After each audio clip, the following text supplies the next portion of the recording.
Somewhere in the South Pacific, American fighting men smashing their way ashore against Jap resistance. In North Africa, American tank and anti-tank units clashing with Nazi armor. American bombers pounding enemy bases in Germany, Italy, occupied Europe.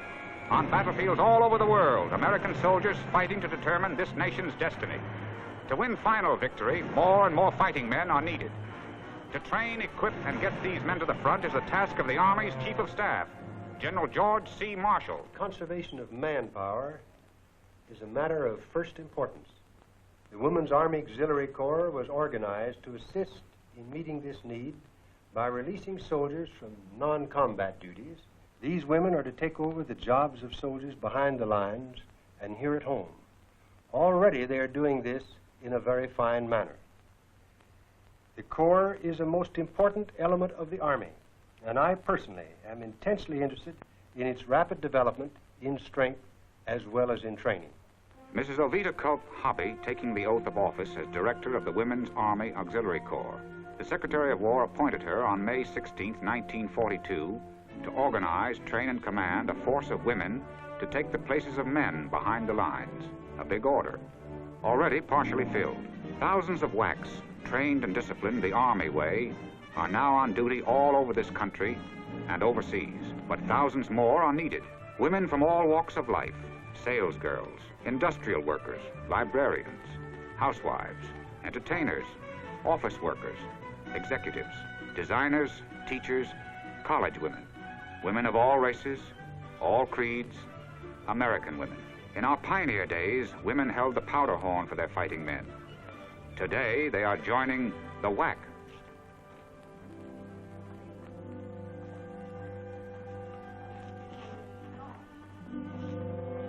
Birth certificate? Here. Dependents? None. Do any job assigned? Just so long as I'll be of use. Good.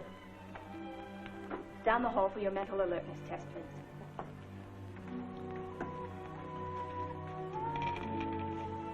Gee, these quiz kid things really throw me. I'm a sales girl, not a brain trust. You'll do okay. These things just show how quick you can think, not how much you know. No. Please, no talking. 120 pounds. Right for your height and age. Next, please. Catherine Johnson. 162 pounds. Sorry, 10 pounds overweight. But it's just a few pounds, Doctor. Well, we give you the benefit of 15 pounds one way or the other, Mrs. Johnson. You're still overweight. Take off those extra pounds and try again. I can have another chance? Yes. Men folks in the Army? 2 sons. For those who meet the enlistment requirements, the oath of allegiance. And I do solemnly swear that I will bear true faith and allegiance to the United States of America. that I will bear true faith and allegiance to the United States of America. And that I will serve them honestly and faithfully against all their enemies whomsoever. And that I will serve them honestly and faithfully against all their enemies whomsoever. That I will obey the orders of the President of the United States and the orders of the officers appointed over me. That I will obey the orders of the President of the United States and the orders of the officers appointed over me. According to the regulations of the Women's Army Auxiliary Corps and the Articles of War. According to the regulations of the Women's Army Auxiliary Corps and the Articles of War. More recruits arriving every day for WAAC training at Des Moines, Daytona, Oglethorpe, Devens, Polk, and other centers. More women to be trained, more women to become efficient soldiers behind the soldiers at the front. It won't be too easy. These women will have to make many adjustments to new homes, new work, new clothes. But they'll gain much. Friendships they might never have made in civilian life. Fun, fellowship. Most of all, the knowledge that they are doing a vital job and doing it well. Gee, they're smooth. How do they get that way? Oh, good sergeants and good officers. Did you learn that in college? No, from a book. Officer's Guide. Are you aiming to be an officer someday? I can dream, can't I? Mrs. Johnson, hello. Johnson and Streamline, too. How did you do? Oh, don't ask, child, don't ask. Supplies for the new arrivals. Everything uniform, from underwear to overcoats. Thank you. Greatest care is taken to fit shoes scientifically. Uniforms are fitted carefully, fitted neatly. Measures to safeguard the health of the new WAAC. The first bewildering day's over. The new recruits settle down to Army routine. 6 a.m. doesn't seem too early when there's so much to learn, so much to do. In fact, most of them get a running start on the whistle.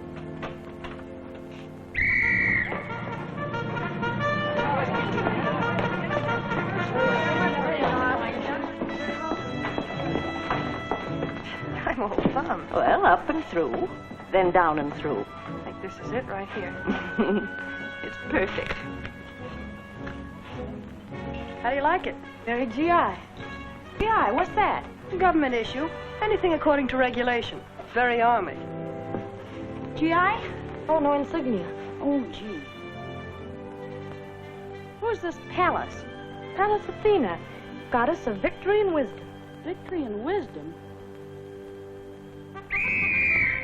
On the double!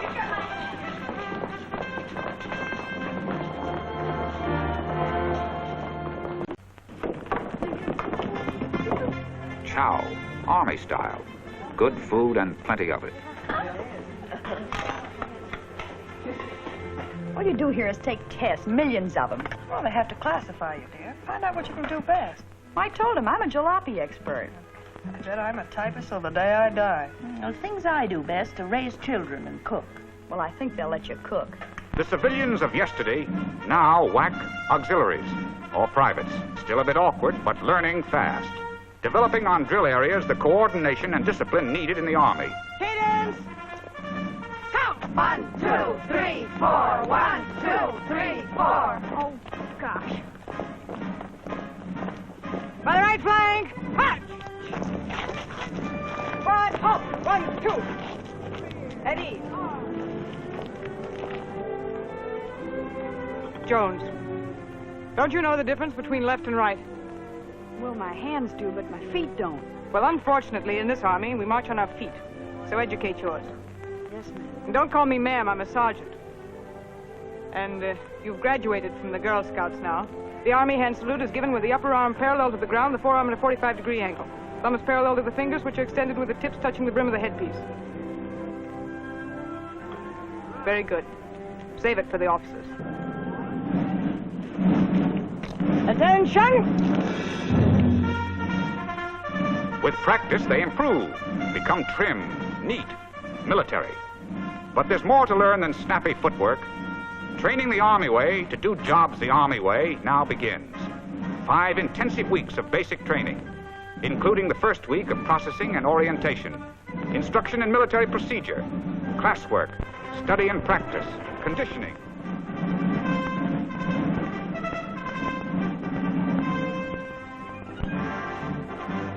But it isn't all work. There's time out to relax and have fun. Time for shopping, cokes, and gab fest in the post exchanges.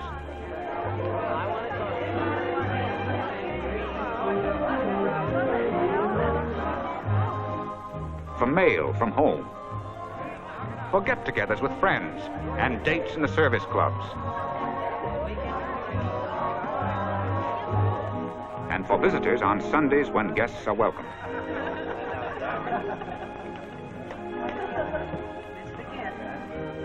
Finally, the end of the training period, the beginning of new careers. Friends say goodbye while they polish up for final review. Look at that, the gruesome twosome. Shine 'em good, chum. Tomorrow's the last day they strut down this field. It's funny, after all these weeks together. We'll be together again. Yeah, but you and Johnson will be officers. Imagine you two saluting us. Who wants a Coke? You treating? Treating nothing. Everybody buys their own. And drinks their own, too. Well, run along, you three. I'll stay and finish up. Thanks, Johnson. WAAC's on review. Basic training finished for another class.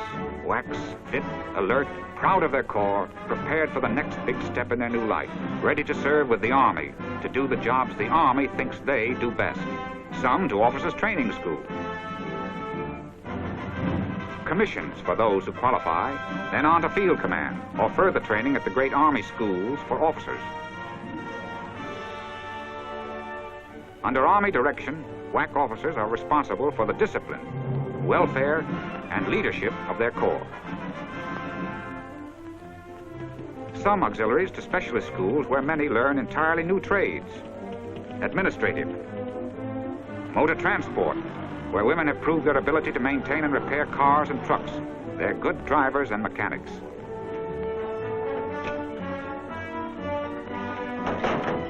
Trained dietitians handle Army rations. Cooks and baker schools, where everyone takes their turn at KP, but observe the modern potato peeler. Radio operation and repair, requiring delicate precision work at which women are so adept. Switchboard operation, another job at which women excel. From training centers and specialist schools to every part of the United States to take over permanent assignments. WAACs on the move, into the field, all of them, to take over the duties for which they have been trained. Self-reliant, self-sustaining units trained to settle quickly in new quarters to get down to their job without delay.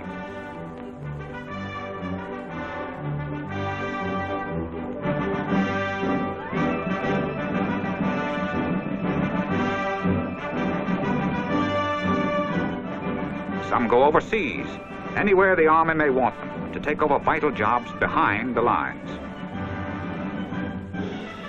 North Africa, and the first overseas detachment of WAACs. Wherever they are, WAACs on the job, releasing soldiers, doing confidential administrative work that can only be handled by Army personnel, drawing military maps, charts, graphs, plans, serving as dispatchers for various branches of the Army, developing secret film in the Army photographic laboratories, assisting in Army pharmacies, serving as pigeoneers for carrier pigeons in the great Army communications field,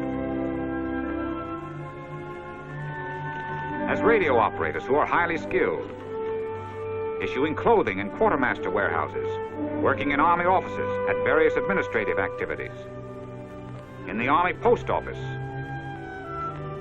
fingerprinting, collecting their rations at the Army commissary, replacing soldiers at switchboards.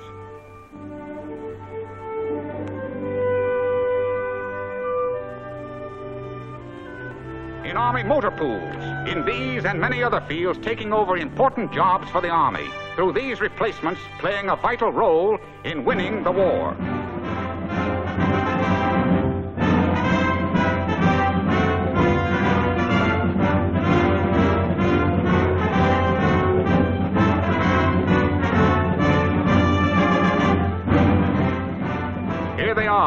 WAACs in mounting thousands. America's women soldiers, trained, disciplined, fulfilling the purpose for which their corps was created, releasing these men and countless others for combat duty, putting soldiers on the battlefields to win final victory.